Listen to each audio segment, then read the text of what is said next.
Good afternoon, everyone. Thank you for coming to this afternoon's webinar in the 2021 Virtual Tech Exchange Series. Today, we're going to be listening to our own JD Broussard talk about advancements in AI. But before we jump into that, let's do a little housekeeping. We have another webinar coming up next Friday. That's the 27th. That is going to be given by Jeff Tenenbaum of IBM. It's going to be a hands-on session. So if you're going to register for it early. He has to set up some virtual desktops that we can all use as he's going through the exercises. And then hopefully on September 3rd, I will be giving one on GIS and the evolution into 3D game engines.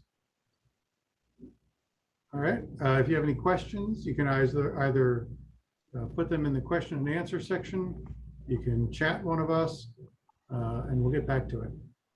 All right, JD, go ahead and take it away. All righty, thank you, Bill. So today I'm going to talk about advancements in AI. The goal here from this talk is to get you guys, I guess, excited about artificial intelligence. Obviously it's a very cool field. But from my experience and from experience of people I talk to, that a lot of people are very afraid of AI. They don't understand how it works and that kind of thing. And hopefully by the end of this talk, you'll see that it's actually a lot easier to work with than you thought. So before we really jump into the presentation, I'm going to define a couple terms that I'm going to be using throughout the presentation. And then I'm going to jump into kind of a history from the inception of AI all the way to the present. Where I'm going to do kind of like a mile wide but an inch deep kind of perspective on artificial intelligence. It's a very, very deep field, and currently it's incredibly popular. For example, this morning and every morning I get a Papers Digest of the latest papers that are in artificial intelligence, and on average there's about 100 per day, 100 new discoveries per day, and it's a field that's moving extremely fast and hard to keep up with. So then I'll go into what the current state of the art is for artificial intelligence and take a look at some trends that are happening within the technology field. And then we'll close with a little look to the future. And if there's time left over, I'll do a little bit of a demo playing with some of the AI tools. So what is artificial intelligence? In a recent artificial intelligence strategic document published by our friends at Department of Homeland Security, they defined it as the automated and machine-based technologies with at least some capacity for self-government that, for a given set of human-defined objectives, make predictions, recommendations, or decisions influencing real or virtual environments. When they were developing this document, they actually spent several months actually coming up with a working definition of AI. It's actually a lot harder to find than maybe they realized going into it. Another alternative definition of AI, maybe a little more simpler, is from AI researcher John McCarthy, who I'll talk a little bit about in a couple slides from now. But he says, it is the science and engineering of making intelligent machines, especially intelligent computer programs. It is related to the similar task of using computers to understand human intelligence, but AI does not have to confine itself to methods that are biologically observable. Basically saying that more than just a computer that is a calculator. It is doing things that we would define as humans as having intelligence. And another part of AI that's really important to understand is machine learning. The topic of machine learning itself is a subset of AI, but the way it works is that machine learning systems, they receive inputs, generally in the form of training data, and then they generate rules that produce outputs. In other words, machine learning systems learn from examples, and then, which is a different style than what is, a lot of people would think about computers, where when you want to have a computer do something, you say specific and set specific logic steps. Um, Part of the reason that machine learning that I wanted to define machine learning is that it's super critical to understanding what's been happening in the recent years with artificial intelligence, and there's a couple different reasons for that. Big data, obviously, but also just the availability of computing power. And so, so keep these two things in mind as I go through the rest of the slides. So, AI the beginnings. While technically not the very, very, very beginning, but generally the founding paper that is where AI was kind of theoretically kicked off and explained in some real terms that we would understand today, was the computer machinery intelligence essay that Alan Turing wrote. For those that do not know, Alan Turing is a major player in the theoretical computer science. He basically founded the whole science of theoretical computer science, and he was well known during World War II for cracking the German Enigma code. In this paper, he proposes a test. It's based off a party game called the Imitation Game. In this game, a man and a woman go into separate rooms, and they have a typewriter in each room. Then guests who are on the outside of the rooms send them a series of questions, trying to figure out who is who. But the goal of the game, from the perspective of the man and the woman in the rooms, is to convince the guests that they are the other. I guess back in the 50s, they didn't really have smartphones and that kind of stuff, so that's what they did for fun at party games, I guess. But from his paper, he says, we will now ask the question, what will happen when a machine takes the part of the man in this game, or the woman? Will the interrogator decide wrongly as often when the game is played like this as he does when it's a human? Thinking about AI this way can replace our original question, can machines think? And so that's what's central to the paper. Can machines think? He goes on to hypothesize in his paper that by the end of the century, that the idea of machines thinking will be commonly accepted. Certainly today, there are very few doubters that machines can perform intelligently on certain tasks, and so in that sense, his prediction has come true. Later in the paper, he goes on to lay out a sort of a theory for machine learning that based on reinforcement learning, and that is a model that is still used in artificial intelligence today. I hadn't read this paper before. I started working on this presentation, and I was incredibly impressed with how just future, forward-looking this paper was, and how many of the things that Alan Turing predicted actually were able to come true. It was really mind-blowing to me. However, at the time when he published his paper, artificial intelligence wasn't a term. Nobody used that, and in his paper, he used computer intelligence. A few years later, this idea of computer intelligence, et cetera, had been kind of picking up some steam, and John McCarthy, who I mentioned earlier, a mathematics professor at Dartmouth, actually coined the term artificial intelligence. He did this in preparation for a big conference where he invited a lot of scientists from MIT, from IBM, from Bell Labs, et cetera, and invited them to Dartmouth to have the very first conference on artificial intelligence. It is at this conference that it was the first time everybody had used that term, and based from this conference, the whole field of artificial intelligence actually became a widely accepted thing in academic computer science and became a research discipline. Something else that was notable about this conference is that the very first AI program called the Logic Theorist was introduced. 3 researchers from Rand Corporation worked on this program, and it was designed to mimic the human process of solving mathematical theorems.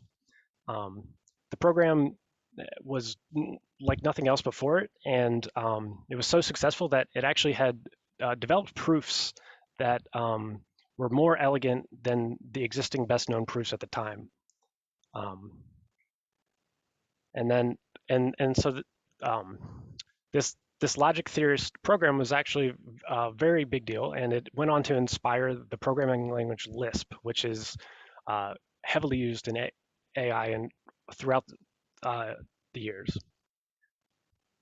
Another takeaway from this conference was that for the very first time, people thought that artificial intelligence was achievable. It wasn't some theory or anything like that.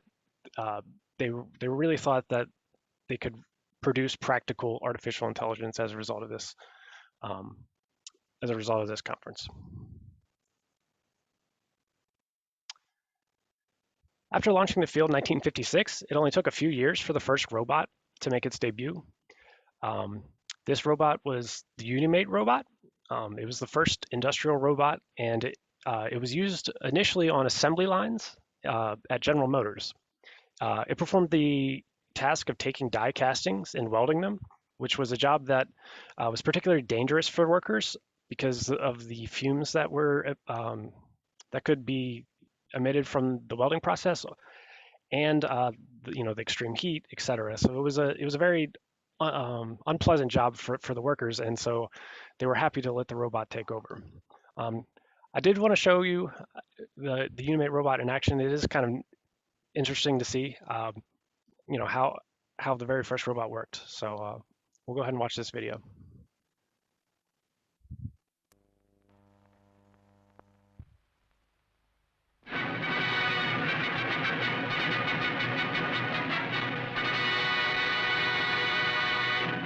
This is Movie Turn. Leslie Mitchell reporting. A robot for industry.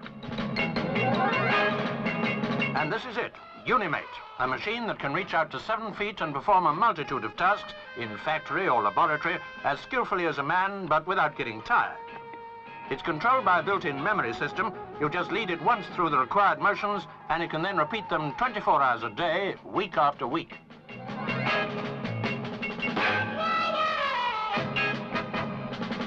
It can position objects to within 50 thousandths of an inch.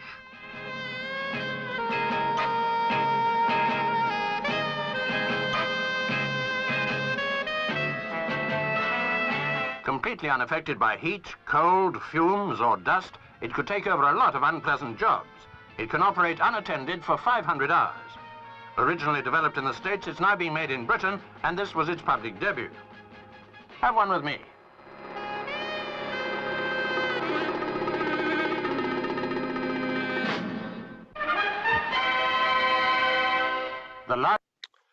So that was Unimate, the very, very first industrial robot.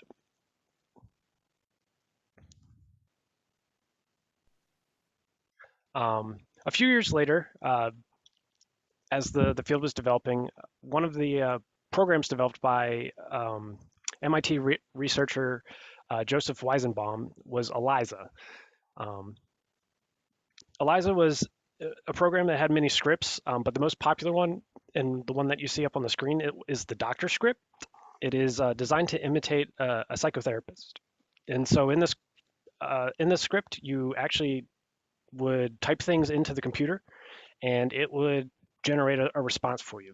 It was one of the very first examples of a program that allowed the human to actually interact with a computer in like a chat sense. At the time, some therapists were so amazed, by the capability of Eliza that they were hoping to actually use the program, with actual patients. The developer of the program, Joseph Weizenbaum, actually really didn't believe in the program himself. He kind of thought it was more of a novelty than anything else. But and ultimately in practice, the therapists never actually ended up using this program with their patients, at least none that was reported. But the way the program worked was that it would basically take in the input that you would give it, and it would scan it for keywords that it would recognize.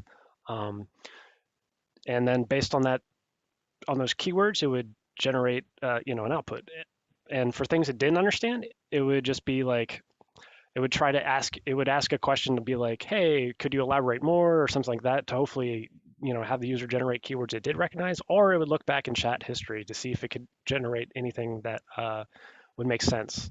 But it was extremely limited. Anytime there was basically it was hard programmed anytime the scripts were, so there was nothing to it wasn't like a real human that could continue a conversation with for a long time. If it didn't understand something or you started talking about something that was not on the script, it would just be confused and maybe spit back out gibberish at you. So what's going on here? This is Shaky the robot. And developed at Stanford's Artificial Intelligence Center, Shaky was the first robot that could process English commands, develop a plan of action, and carry out those steps. So for example, if it was given the command to push the block off the platform, the robot would first interpret the command to understand, what it was being asked of. It would use one of its many cameras to scan for a platform that had the block, and then it would chart a path to travel to the right platform and eventually push the block off the platform. It was also able to dynamically adjust its plans on the fly. For example, if you had moved the block or an obstacle had gotten in its way, it would generate a new path or change what it was doing. At the time, it represented major advances in the areas of natural language processing with actually interpreting the commands given to it, computer vision, and then robotics. One of the main takeaways that we still are thankful for today is the A-star search algorithm. It is one of the most widely used algorithms in pathfinding for robots today, and its legacy lives on. It was called Shaky. They tried to come up with a very clever name, but they were like, it shakes like hell when it moves, and so that's what they ended up going with.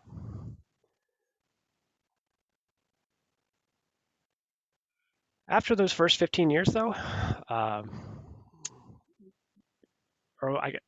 about 15 years, there started to become like a reckoning for artificial intelligence research.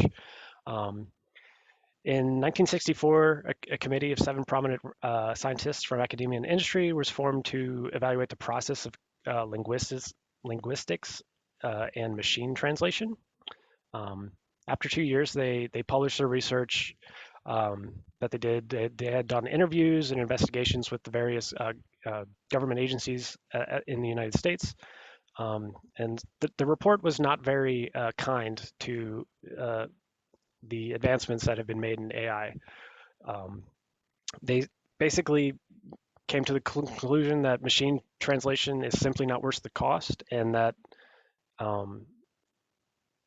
the funds being spent in this area would be better spent on training and hiring new translators. At the time, the Cold War was going on pretty strong, and the main focus of the report was actually on translation from Russian to English of scientific documents. But the end result of all of this report is that it kind of stopped funding and attention towards natural language processing, and this would go on for over 20 years, where it wasn't really getting the attention that maybe it deserved.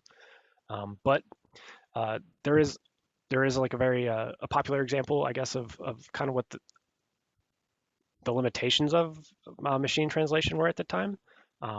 If you gave a machine translator the phrase "the spirit is willing, but the flesh is weak," and you asked it to translate it to English, from English to Russian and then back to English, the result you would get would be the whiskey is strong, but the meat is rotten. And so things would lose, their semantic meaning, their context, and it would require translators actually to manually review all of the machine translated stuff. And at that point in time, it just wasn't producing high enough quality translations where it was worth it. A few years later, Marvin Minsky and Seymour Papert published a book called Perceptrons, an introduction to computation computational geometry. The main topic of this book is a type of neural network.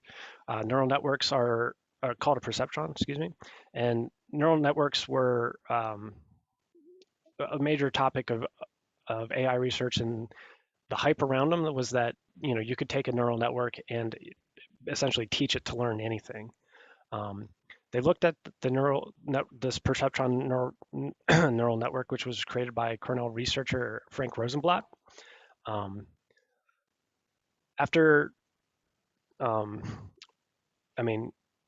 so Frank had been claiming that a perceptron could be used for things like image recognition, playing and winning at chess, and way more complex things than that without needing any human interaction. He had developed a prototype machine that was a perceptron machine, the Mark I, and it could do some things with a little bit of training. For example, it could differentiate between different types of index cards, for example, but it did not really deliver on the promises that were kind of being hyped up about it. And in this book, from a mathematical perspective, Marvin Minsky and Seymour Papert looked at sort of what the possibilities were of a perceptron and said essentially that that type of neural net model actually won't be able to deliver on these extremely complex tasks that were being hyped about it. Additionally, a separate parallel field of research in AI was starting to gain more popularity, symbolic AI.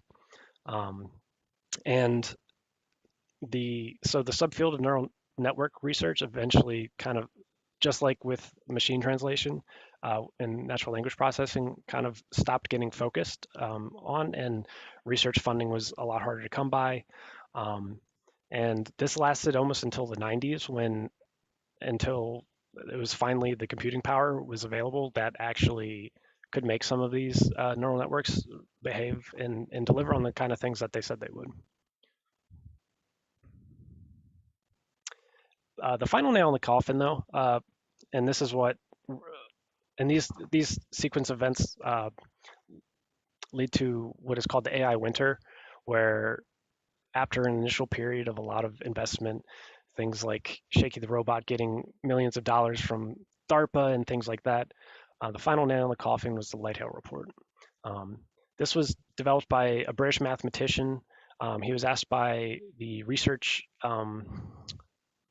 the Department of Research, I guess, over in the UK, to basically just say what the state of the union is with academic research and artificial intelligence. He said basically a very pessimistic prognosis. And one quote from the report reads, most workers in AI research and related fields confess to a pronounced feeling of disappointment as what has been achieved in the last 25 years. Workers entered the field around 1950 and even around 1960 with high hopes that are very far from having been realized in 1972. In no part of the field have the discoveries made so far produced the major impact that was then promised. Simply put, AI was not delivering the goods that were hyped up.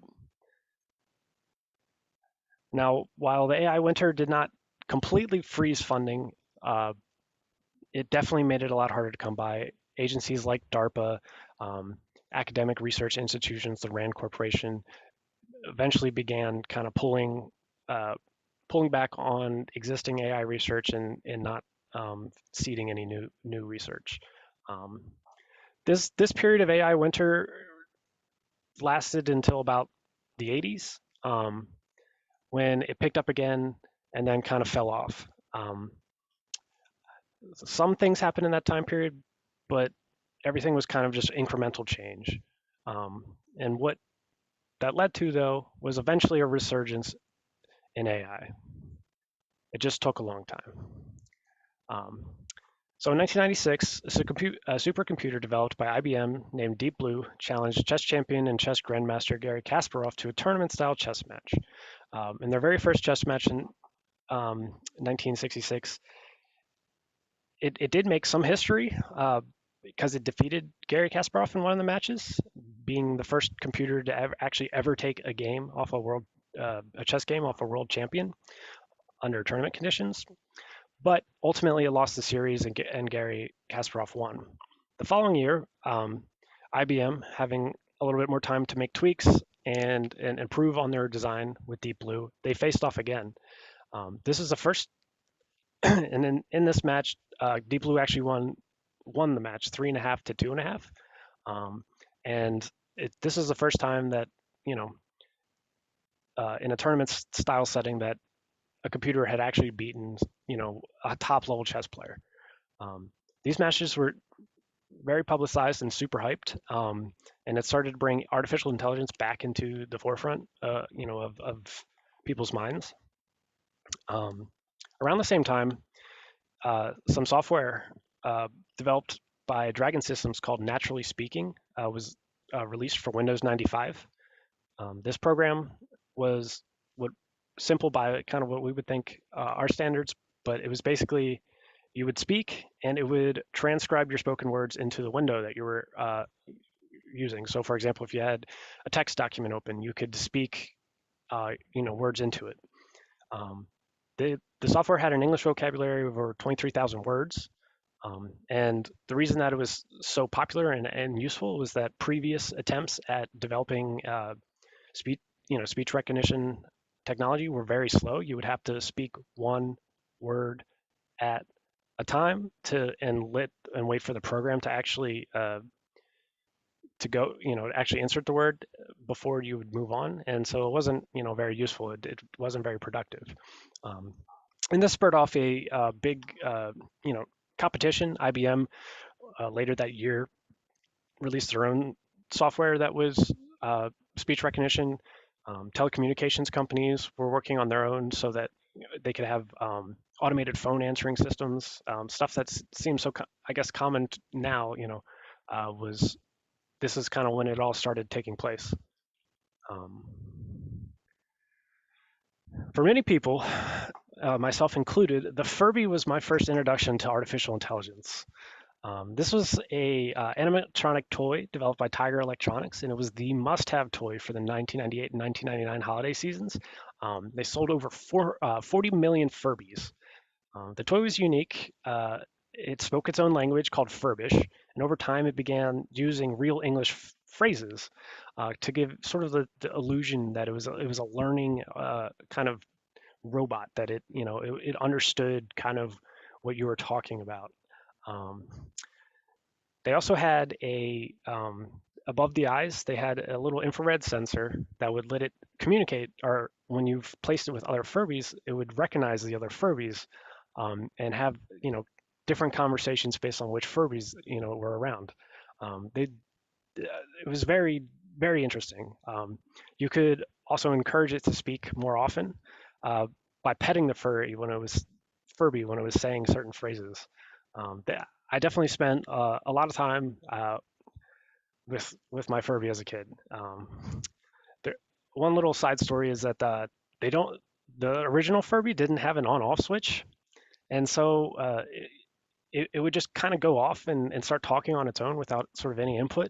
One night, the batteries in my Furby were getting low, and it started making very strange noises, like freaking me out. I was watching a movie and it was all dark, and the Furby started making noises and all that stuff.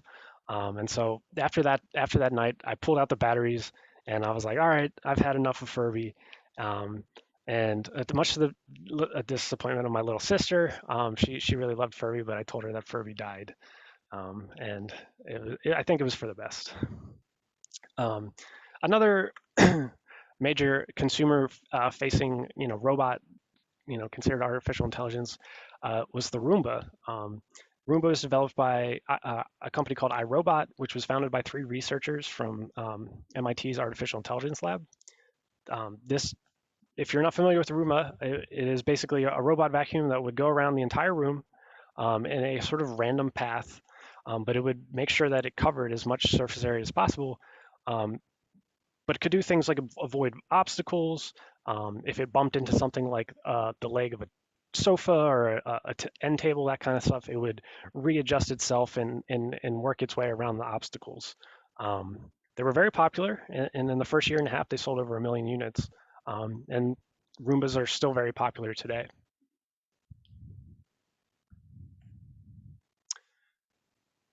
Then in 2004, NASA launched 2 autonomous robots on a mission to Mars. The robots were called Spirit and Opportunity. Opportunity is pictured here on the right. And they were powered by solar energy panels, and they were equipped with various cameras and tools for inspecting rocks and soil, as well as analyzing the atmosphere of Mars. They were sent to Mars to assess the geological features and to search for clues that would indicate that life is or ever was possible on Mars. The initial missions for these robots were actually only supposed to last 90 Mars days. But ultimately, what ended up happening was they went for many more. The Spirit robot, I think, lasted for 6 years, 6 Earth years, and Opportunity finally failed on June 18th, 2018. So in this time, they were supposed to cover, the original plan mission was they would cover about half a kilometer or half a mile, I think, and ultimately ended up covering 30 miles of the Mars surface, taking samples and exploring craters and all that good stuff. Around the same time, DARPA began funding research challenges on the development of autonomous vehicles, specifically cars. The very first challenge was in 2004, where teams of researchers were to develop vehicles that would finish a 150-mile route through the Mojave Desert. A follow-up challenge, though, was held in 2005 after no participants were actually able to complete that first course in time. And in 2005, there were multiple successful finishers of the challenge, and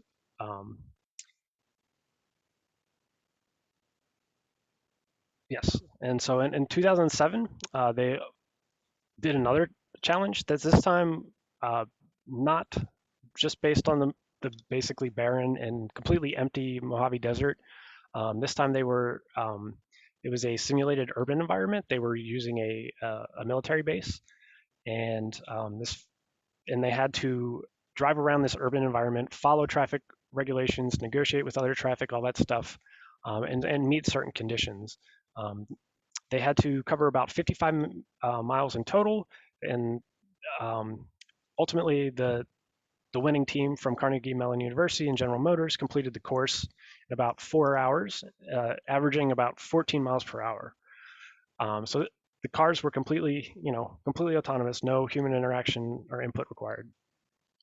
So this was definitely a major step. And you'll see a little bit later in the presentation where I talk about what autonomous vehicles are doing these days. And then in 2011, after witnessing Ken Jennings' historic run on Jeopardy, IBM researchers who were looking to kind of focus on the next problem, tackle the next challenge after the success of their Deep Blue work, decided to work on an AI that would compete on Jeopardy. And so in 2011, that system was finally complete and ready to go. This was called IBM Watson, and it challenged Ken Jennings, who I mentioned before, and also Brad Rutter, who was the most winningest game show contestant in history. And so this one I also watched growing up. I was still in college at the time, and I remember my feeling at the time being like, "There's no way this computer, it's not connected to the internet. There's simply no way that this computer can basically understand the question from the Jeopardy prompt, find an answer, and buzz in faster than Ken Jennings and Brad Rutter." I thought it was no way possible, but I was proven wrong. They were actually beaten quite handily by IBM Watson, and so this was sort of like another major win for artificial intelligence, showing that these systems are possible. So this is so now I want to talk about AI Spring. This is about the last decade or so in AI. I'm saying this is AI Spring because it is post AI winter, and we are now, I think, in sort of an era of a lot of growth and a lot of activity in artificial intelligence. The So to get started, I'll talk about AlexNet. In 2009, researchers from Princeton published a massive data set of images called ImageNet. And so this was created to assist AI researchers in computer vision research. At the time of its publication, it contained 3.2 million images in 12 different categories with over 5,000 different words or word phrases to describe the images. And the goal of this data set was to provide 1,000 images per word or word phrase that exist in a similar textual data set called WordNet, which is used a lot in semantic and natural language processing. To spur interest in computer vision, the researchers behind the ImageNet dataset held a challenge every year where teams would develop artificial intelligence with the goals of completing image classification. And this started in 2010. And by 2012, there was a major breakthrough. Researchers from the University of Toronto, using commercially available NVIDIA GPUs and a technique called deep learning, which is a neural network that has many layers, which is a single layer or shallow layer learning network. They were able to train their classification model called AlexNet, and it was over 40% more accurate than the previous entries to the challenge. This kind of leap was massive at the time, and it kicked off as it's one of the most influential papers and results of the past decade, and it kicked off what is all of the AI advancements that you are kind of seeing these days, which is most of it is based off of deep learning. Another deep learning success was Google's DeepMind AlphaGo system. This AI played the game Go, a highly complex board game with the number of possible Go board configurations to be significantly more than the total number of atoms in the observable universe. The number is 2 times 10 to the 170th power. That is a massive amount of legal board configurations. So it is not sort of the type of problem where you can kind of brute force it in any way. At the time, in 2015, when this was getting worked on, many AI researchers who were outside of DeepMind didn't think that any computer Go program would ever be able to defeat the top players, or if it was possible, it was still decades away. But using deep learning techniques, they were able to challenge one of the most successful players of all time, Lee Sedol, who's from Korea, and challenged him to a 5-game series in Go. And the AlphaGo computer was actually able to win 4 out of the 5 games. In the one game that the computer did lose, it was actually a logic error in the programming that was able to be resolved for the later games in the series. Lee Sedol was quoted as saying that he was speechless after the second game, and he could never manage the upper hand for one single move in the entire series. The computer was that good. Another deep learning system, this time from the researchers from OpenAI, was developed to play a computer video game called Dota 2. Dota 2 is a 5v5 online multiplayer game where players select heroes with certain abilities and they have to play as a team to accomplish the goal of destroying the enemy's team's base. It's a little more complicated than that. I could do an entire tech exchange on Dota 2. It's one of my favorite games, but for the purposes of this presentation, I think that's a good enough summary. People at the time were saying Dota 2 is a considerably more complex game than like a traditional board game like of chess and Go, which had where AI had been focused on before.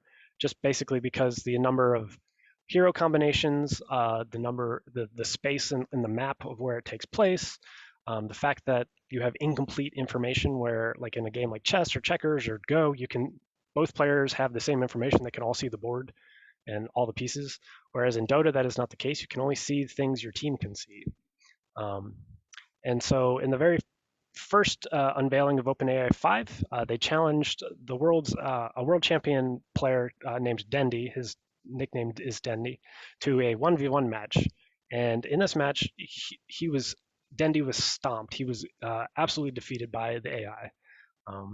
2 years later, but this was just a simplified version of a 1v1. 2 years later in 2019, the full OpenAI 5 with 5 AI players playing against 5 human players, they challenged the reigning world champion team, Team OG, to a best of 3 show match. And this time it wasn't just 1v1, it wasn't simple, there was no limitations. It was basically challenging, the humans like a team of 5 humans would.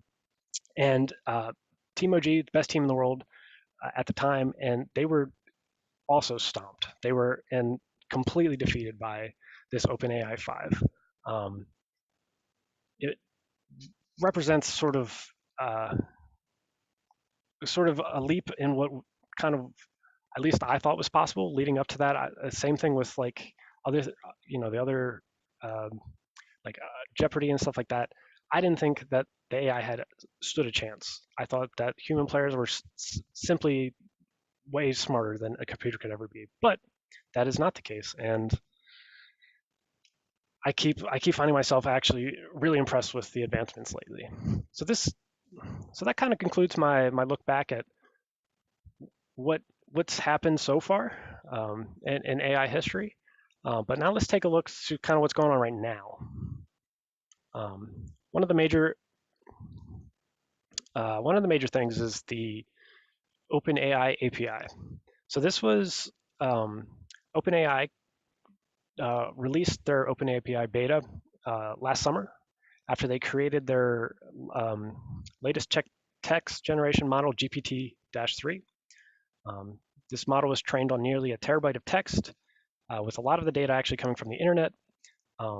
And compared to its predecessor, GPT-2, it has nearly 100 times more nodes in its neural net.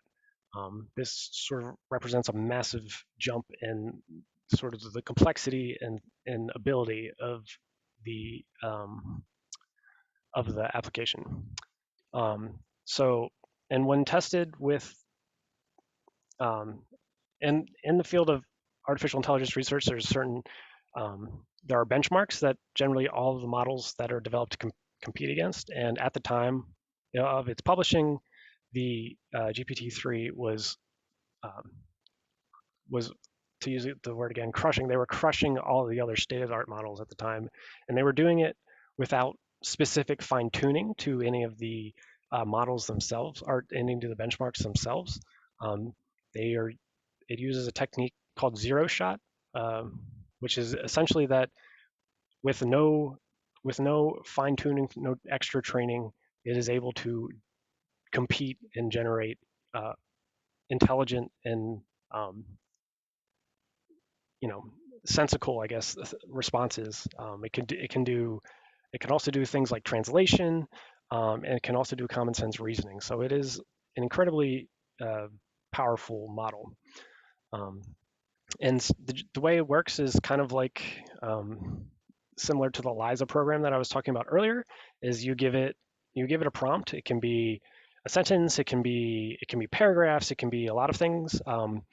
It could be a command. It could be like, write me a story about 2 dragons and that kind of thing, and it will take that prompt and actually generate you an output that makes sense based on what the input was. So an example you see up here on the slide, I asked it to create a list of questions for my interview with an artificial intelligence researcher, and then I hit enter, and then based on that, it gave me a numbered response with 4 questions. And these are all questions that, if I was interviewing an AI researcher, would be very, useful questions. Thoughtful questions. So I thought that was very cool. Similarly, are following up on their GPT-3 success. This summer, GitHub and OpenAI released a new tool called GitHub CoPilot. So this is a Visual Studio Code extension, which was created by taking the natural language processing power of GPT-3 and then training it on all of the publicly available code in GitHub. And this created a new model called Codex. And so the goal of this, this new model is to have a highly versatile AI programming assistant that is proficient in over a dozen programming languages, and it understands many more than that. In addition to the programming languages themselves, it also understands libraries used in that language, common ones anyway. And with Copilot, you can convert comments into code, generate unit tests for a function, translate code between languages, generate boilerplate code. And what my personal favorite feature is to explain what the code is doing in natural language. Unfortunately, I don't actually have access yet to the Copilot tool, but I do have access to the Codex model. And so I generated an example for this presentation where I took a piece of code that we're using in production today. I don't have any comments in this code. And I just put it into the model and I said, tell me what it's doing. And as you see below, you see the output where it says, first it calls get quarter by date function to check the to get the current quarter. It's checking, if current quarter is not undefined, and then it checks the end date is not undefined, and if all those things, etc. So basically, if I was to have a brand new developer, or if on the team or that kind of thing, and I was had to explain, what was actually happening in this function without actually spending too much time digging through all the code, this sort of natural language output would be very useful for that. I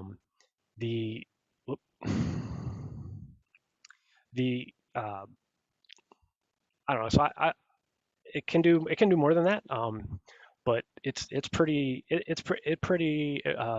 impressive, and we'll do a little demo with that a little bit later. So I seem to be doing right on time. So a similar tool that's popular right now is called HuggingFace. They're an artificial intelligence research startup. Their goal is to provide open source AI models and data sets. Basically, the idea to taking that open source democratic kind of view of artificial intelligence and kind of putting their money where their mouth is with that, and providing these tools and models that people can download. They can also run them on the website. And if you wanted to do heavy training, you do have to pay them for it, but that's okay. But as a free user, you get a lot of features for it. And so compared to OpenAI,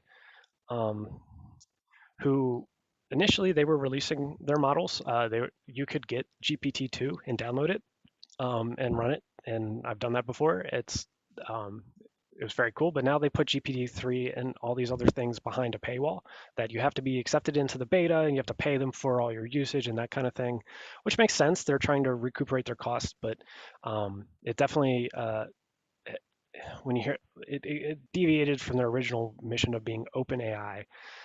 And so Hugging Face has kind of taken up and picked up their slack. And basically on here, you can find models that aren't necessarily GPT-3, but are GPT-3 competitors that have been either developed in the open source community or have been developed by other companies that want to share their models. Just recently, but that is not without a little bit of delay. So GPT-3 was released last summer, and only about a month ago was a GPT-3 comparable model released by the open source community. Additionally, because of they haven't yet also figured out how to make it so that you can run these models on like your local PC. You do still have to use specialized hardware for them. So let's look at a little bit of some current trends. While deep learning has proven very useful for advancing AI research, it does so at the cost of compute power.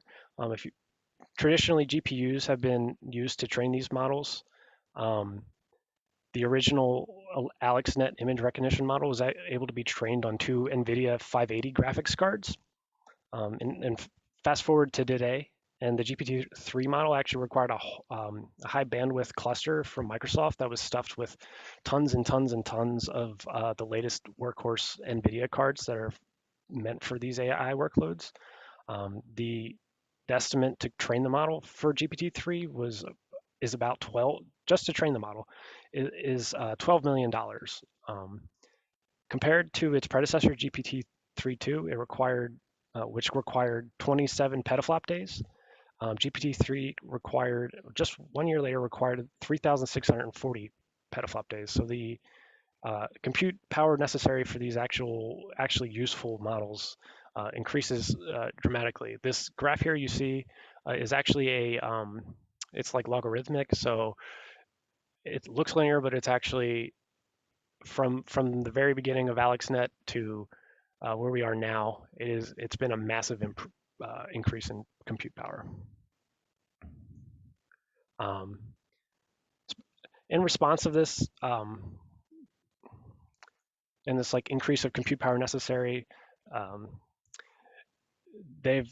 companies have been developing specialized hardware, but it hasn't necessarily reached the economies of scale that GPUs have, which are useful for many applications, not just AI. And so they're still kind of costly at the moment. And for example, you have to be a Google or a Microsoft, or have a big piggy bank essentially to have access to these types of highly performant hardware pieces. The current trends say that every year, the models are growing in size by a factor of 10, whereas the computing power and the memory power of these GPUs and TPUs and et cetera are not increasing at that same amount. So we're sort of in a race to kind of maximize hardware and that kind of thing, but we're not quite there yet. One thing that I wanted to say is because of this hardware thing, this issue where there's not enough powerful hardware that people can get their hands on, companies are starting to offer models as a service.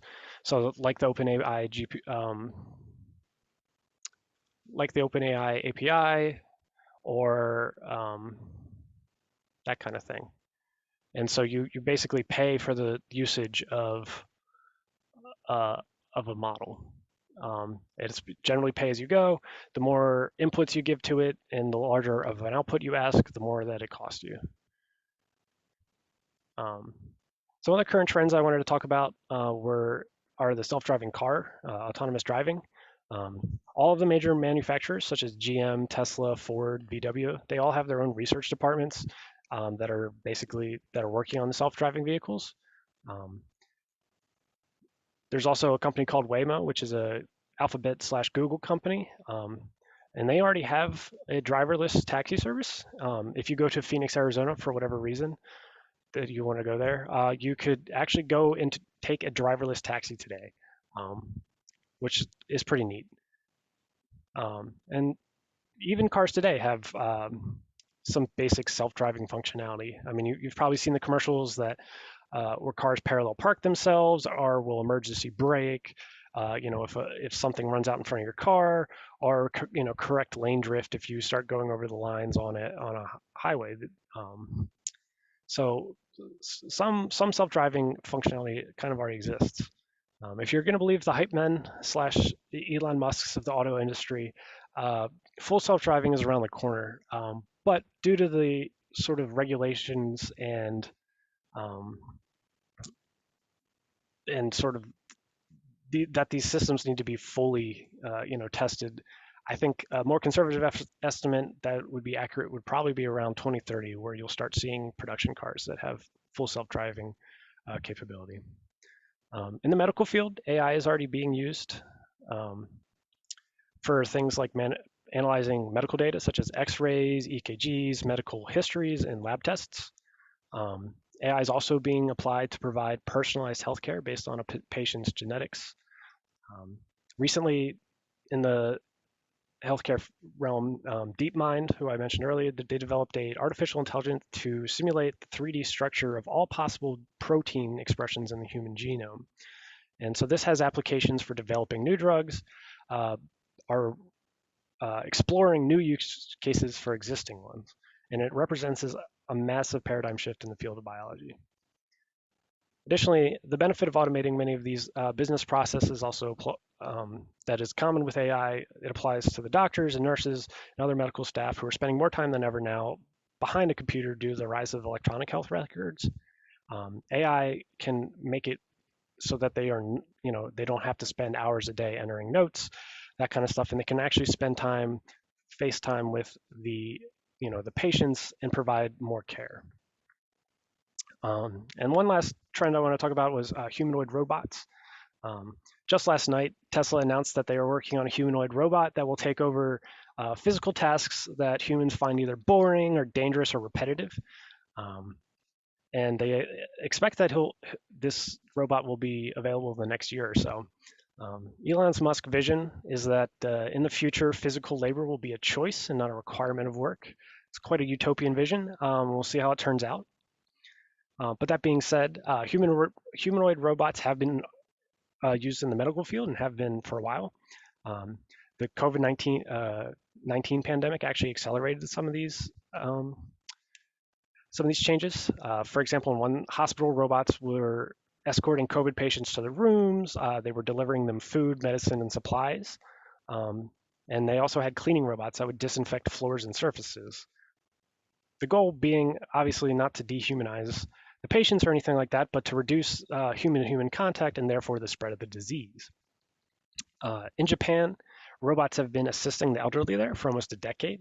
The country has a case where the number of elderly far outnumber the number of young people who are able to provide care. And so in their place, robots have been designed to assist with their mobility, emotional support, and monitoring of their health. While some of these robots have made it over to the West, the differences in cultures have made it a little more difficult for robots to be accepted here. The US is starting to experience the same population effect of where the elderly population is growing in proportion to the working age population. And as a result, more realistic and lifelike robots are being developed to provide assistance and care. And I mean very realistic and lifelike. It looks like a real person. So that's the current trends. What does the future hold for AI? In the the two, I guess, major end goals of AI would be artificial general intelligence and artificial superintelligence. Artificial general intelligence is an artificial intelligence that is equal to a human level. So for example, it could pass the third grade, or it could, write a book on a topic, those kind of things. Current speculation is that we're probably still many decades away from true artificial general intelligence. Some people are more pessimistic and think that artificial general intelligence will never be possible. But surveys of artificial intelligence researchers say that there's a 50% chance that by 2060, mankind will have our first artificial general intelligence. And then the next 25% believe that it will be not until 2120 where we'll have our actual first artificial general intelligence. And then the remaining 25% don't think it will ever happen. Artificial superintelligence is one that surpasses human level. Given that there's a lot of skepticism already regarding artificial general intelligence, and artificial superintelligence seems much more science fiction than science. But if artificial general intelligence can be achieved, then it seems possible, if not likely, that then a artificial superintelligence would follow. So we're right up here against 3 o'clock, and I see if I have a little bit of time, I'd kind of like to show some examples of the Open API in action. Yeah, go ahead, Judy. All right.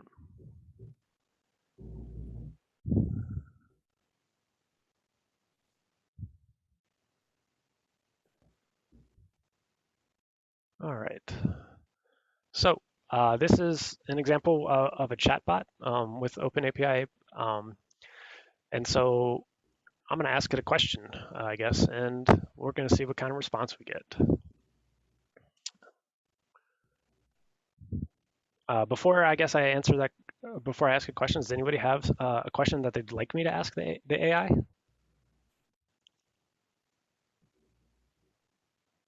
All right, I'll just go ahead with my own.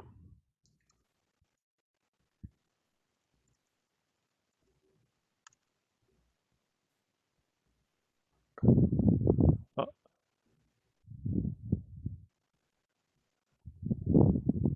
Let me ask that one more time.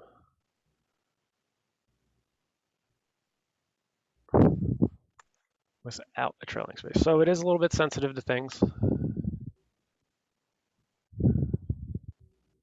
Okay.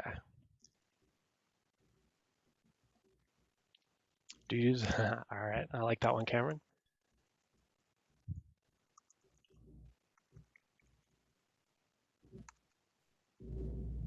All right, let's try it. So it is a little, it's a little jank here.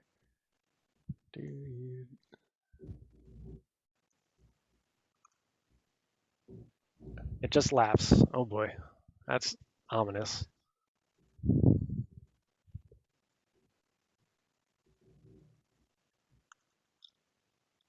He doesn't know George Orwell. What type of assistant is it supposed to be? It's supposed to just be a question and answer assistant. Well, let's see. What other examples do I have ready to go?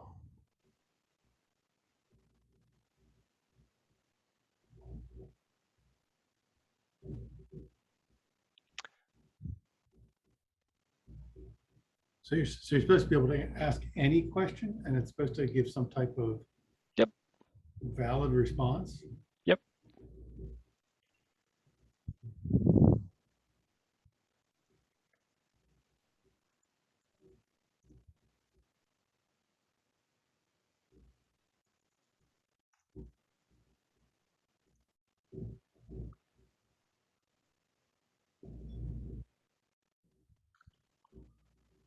And so there's different parameters you can play with. You can increase randomness by changing things like temperature and top P. You can change the response length to be shorter or longer, and and so sort of the goal here is to tweak these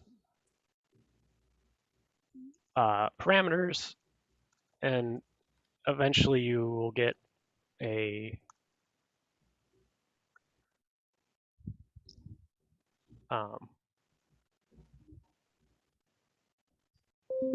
get interesting responses, basically.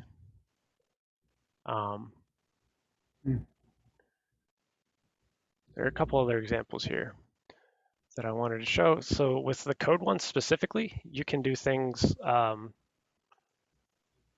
like convert languages. You can ask questions about JavaScript.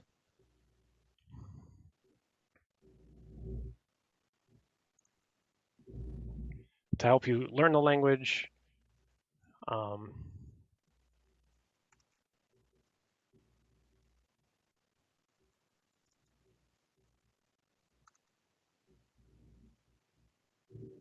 And so that's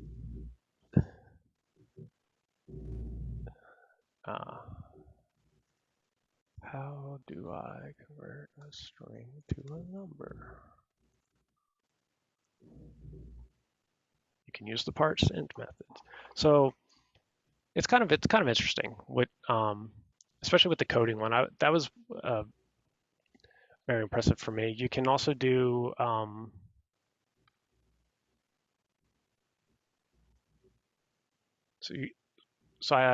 actually going to open this up from here. Which one is it?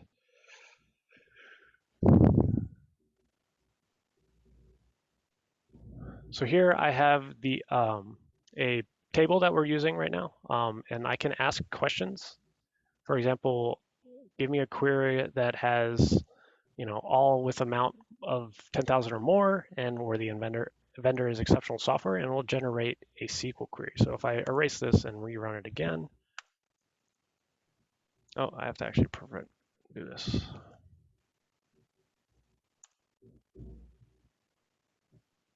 And it will give me, a sample output. Does it tell you regular expression patterns? Yes, it does. That I have here.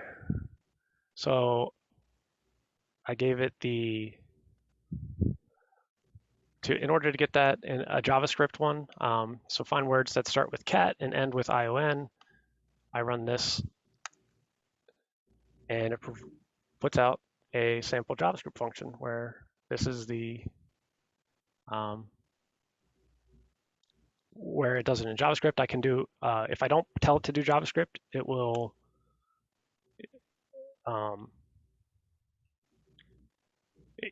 actually output stuff in Python. But I can, using other things, if I didn't know Python, I could copy this code and open up an example of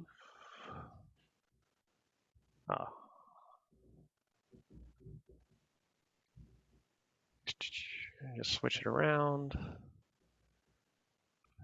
Python to JavaScript.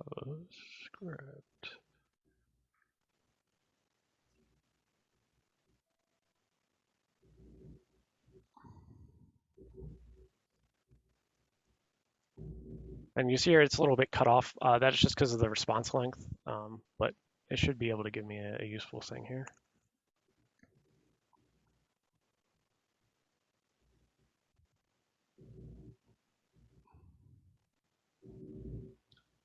That one's definitely interesting. Yeah. If I increase this, I can definitely get more code.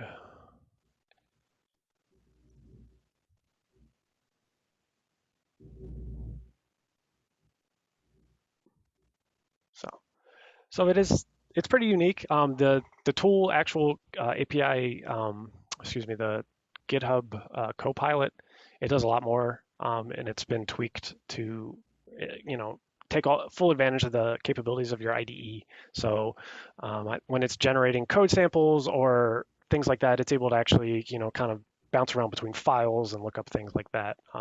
Whereas just interacting with the API directly is a little more, you have to be a little more, a little simpler, I guess. We'll have to send that link around to everybody in the company and let them play with it. Yep. So yeah. All right. Well, we should probably wrap it up. We're 10 minutes after 3 o'clock. Thanks, JD. That was very interesting. Thank you, everybody who showed up. And thanks, Cameron, for throwing the questions out at us. Hopefully, if you guys are interested in IBM and blockchain, you'll register for the webinar next week. That's a hands-on one, so you might get a little more experience with it. Thank you very much for everybody who showed up. Everybody have a good day. Take care.